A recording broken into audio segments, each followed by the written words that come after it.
Hi everyone, this is Disha Dioxide and you are watching CEO Secrets, what made them successful and how we can make it.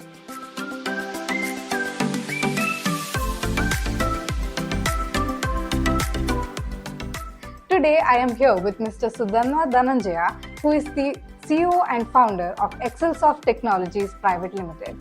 We will talk about his journey and his experiences.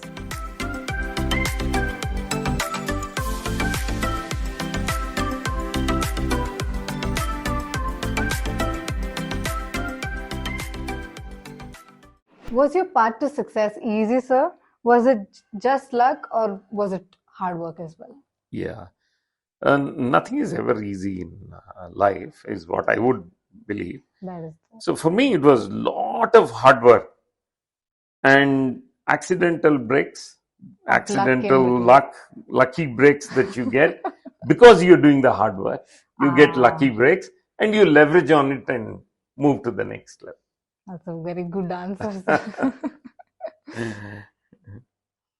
That's honestly the way success happens. Success, as I said, is earlier It's talked very about subjective. off record. Okay. Is Very subjective and relative. Yes, sir. But yeah, so a lot of hard work and wait for the lucky breaks is what I would say. If you do hard work, I guess you will appreciate the lucky breaks when you get them. Correct. If you're not working, you don't even know that it's luck. Correct. That the perseverance is required. The other thing, and I know you may want to record this, is during the journey as an entrepreneur, particularly because I've been an entrepreneur, you will come across successes and failures. Yes, sir. Right? So the lucky breaks are usually successes that you come across. The entrepreneur should not get, in my view, overly excited with one or two successes. At the same time, there will be failures. An entrepreneur should not be crestfallen with failures. Yeah, you have the right to feel a little sad, but it's not end of the world, right? Yes. So you need to carry on. So the equanimity is absolutely important. While you're working hard and waiting for the lucky breaks, you also may have to maintain that equanimity. Did you ever feel like giving up, sir? And if you did, what kept you going during those times? Yeah.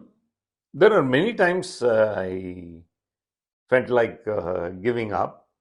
And what kept me going is probably on top of everything is my family.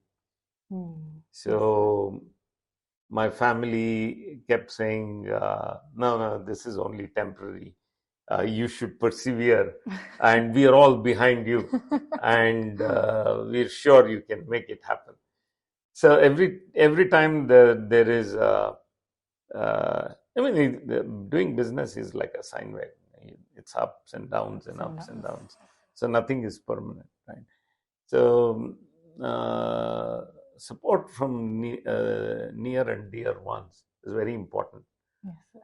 And the other challenge I've had to deal with early in my entrepreneurial journey is you have the peer pressure. Your classmates, your peer group have become working professionals. They get to an MNC, then have a great job,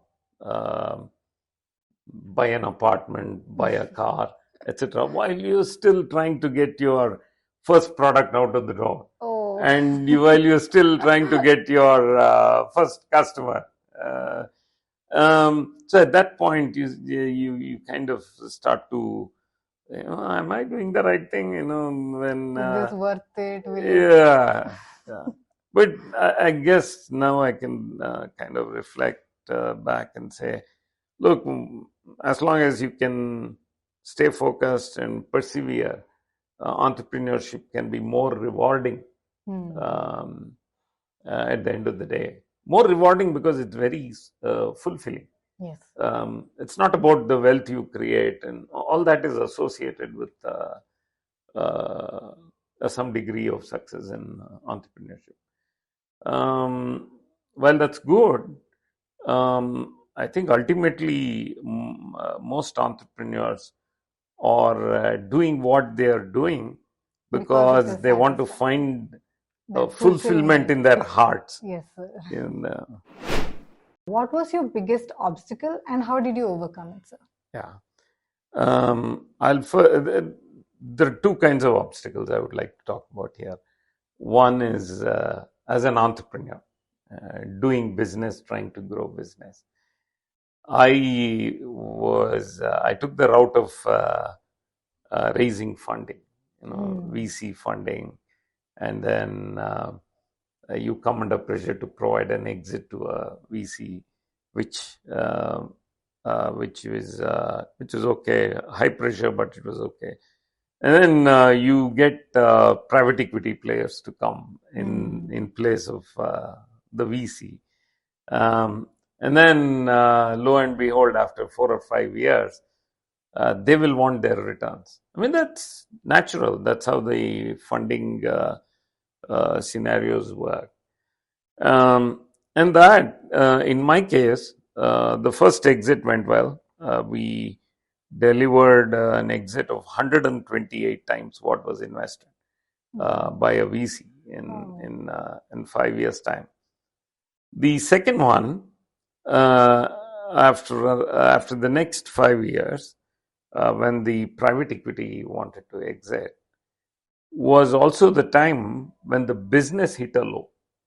Oh no. So that's probably when I felt like giving up, because there's high pressure on one side from private equity funds to give them an exit. On the other side, your business is facing turbulent times. So what I did was I borrowed. I cleaned up all our reserves. You build a company, and when you are building a company, you also build healthy cash reserves. You always need to put away something for a rainy day. Case something happens. Just in case, right? So you do that at a personal level. You do that at a business level also. So since I almost felt like giving up, but instead of giving up, I dared to clean up all our reserves and family reserves, every penny. And that was not sufficient to give them an exit. So I borrowed from a bank and gave an exit to the two private equity players. And then worked hard to clear the debt. So those were times when I felt like giving up. But then later it paid dividends. We come back to being a fully family-owned business with no debt, no investor to worry about extra. But that journey was not easy. There were several occasions there when I felt like giving up. But now, it helps me in multiple ways. One, it gives me an immense satisfaction that I could face turbulent times and have the courage to go and do it. On the personal front, I met with a bad road accident just before just about when I was going to do my startup. And so I had 5 years of doing nothing. I was bedridden with lots of injuries. And so it took me 5 years before I could overcome my physical injuries and the trauma that comes with a bad road accident. So that was a low point on the personal front. But you did it, sir. You made it this far. Yeah, destiny and blessings. What sacrifices did you make to reach your current position, sir? Yeah. Lots on the personal front and on the entrepreneurial journey. I did mention the difficult times and some sacrifices you have to make to get over the humps, Yes. the turbulent times. On the personal side, my biggest regret is when my daughter was growing up and she was in school and in college. That was the time I was traveling all over the world, most of the time, doing sales to grow the business. So I didn't get to spend enough time with my daughter and family, particularly my daughter. And later one day, my daughter said, when I asked her, "Look, you're not spending enough time with me," she said, "You didn't spend enough time with me when I was growing up." So that's both a regret and a huge sacrifice because you want to spend time with quality time with family. So that's something which young entrepreneurs of today can learn from, saying you need to achieve that balance. This seems to be a very common situation among business people in general. They don't get to spend time with their family when their business is growing. Yes, yes. We all like to complain about that, right? I like to complain that, no, I'm so busy. I have to do a lot of multitasking. Where is the time? And the softest to ignore is the family. Because everything else you prioritize, Yes, sir. and anything to do with family comes low down in the priority. You can call it work-life balance. Today, everybody calls it work-life Trendy balance. word. Yeah, it's a trending phrase word. But I have to be frank. In reality, I think when I was busy, really busy, traveling and running my business,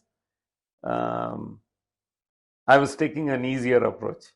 Leave the family problems to the family to solve, whereas I should have been at the heart of it.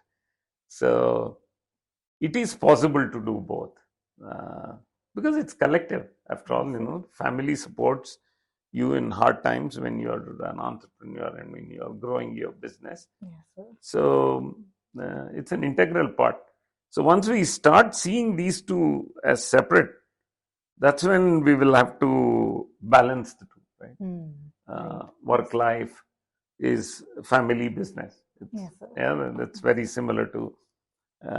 So when you start seeing them as converging, then you don't anymore look at them as two separate things where you have to balance. It orchestrates. It's like a Russian ballet that you see, where it's very well orchestrated. That's what life is. There's a little bit of business there. There's a little bit of family there. There's a little bit of social life there. There is friendship there. So all of them coming together is that great, beautiful, orchestrated ballet, which is life. Which so is life. I think we should stop looking at it as two separate parts you have to things. balance. What are the three things or unique skills that made you successful, sir? Yeah. First is ability to sell. Selling skills. Even though I'm techie by background, being a promoter and an entrepreneur, you should be able to sell your products. Yes, sir. First, before you expect your sales team to be able to go and sell your products. So you become the salesperson of your company, and so that's an important skill, and I think I did well there. The second is you, particularly if you have an international clientele and customers from different parts of the world, the way you communicate with them, you communicate in the same language. English is universal. but the vocabulary and the way they speak it changes. Yes. I have this typical example of Scotland, part of United Kingdom, northern part, and the Middle Eastern part of UK or England, and the London part of. They speak English, but they say it differently. Yeah, and the vocabulary is different. The words they use is different. The accent is different. So depending on who you are talking to, you need to calibrate your sentences, your vocabulary, and to a certain extent, the tone and tenor of what you say, including the body language. You're talking to a Japanese customer. There is very clearly the first thing that you need to do is to bow, right? Yes, sir. So those are skills which have been very important to me, and I guess I learned it over a period of time, but has been really useful in building the business. Ability to communicate well is also the ability to be understood by the other party in whatever context. It could be public speaking. It could be an interview like we are having a conversation. Yes, sir. It could be a friendly conversation. It could be a business meeting. It's absolutely important to have the right communication skills, which also is accompanied by the body language. And communication is always two-way. It's not only about what we say, it's also being able to understand what the other person is saying, so that you can respond appropriately. So important to develop listening skills. You not only hear, but you listen. But you listen. Yeah. Yes, sir. So, and then be able to respond appropriately. Together is communication skill. It's not just one. Yes, sir.